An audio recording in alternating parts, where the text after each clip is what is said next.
That's a tough one. I think it depends how stuck leadership is. One trend that we're seeing, which we really love, is a hybrid model, but more on the virtual side. So meaning that the majority of, let's say it's a conference, the majority of the conference is virtual.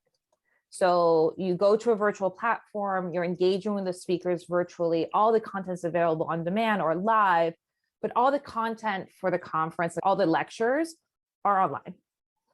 And then what you do is at the end of each day in all your hub cities, so let's say it's a nationwide conference in New York, in Boston, in Chicago, LA, you do an in-person happy hour.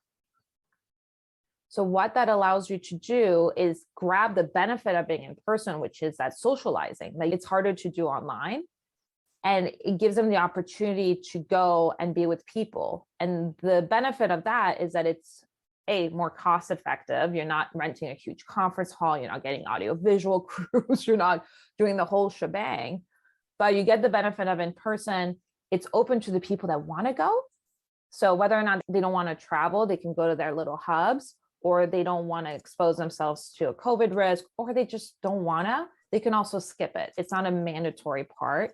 And we find that to be a really great model to get the best of both worlds while keeping a very close eye on your bottom line. We do have another client. It's a not-for-profit. They're wonderful. They do great work. Their board wanted to do an in-person event this year. That was the directive, in-person, in-person, in-person. The date's been pushed back because things keep moving. And that's the risk that they're taking right now, is that based on what's happening, they're going to have to continually push back the date of their event, which gives, wariness to the attendees. Are now constantly changing dates. It changes the energy of the event, all those things. So with them right now, we just rescheduled it again. We're really pushing for them to do a hybrid model so that if things get a little nutty again, like let's say Omicron part 2, whatever next Marvel-esque character they come up with, the next variant comes around, and at the last minute, they're like, nobody bought tickets. Nobody bought tickets, and that's a problem. We're already set up for a virtual solution. We're set up for hybrid.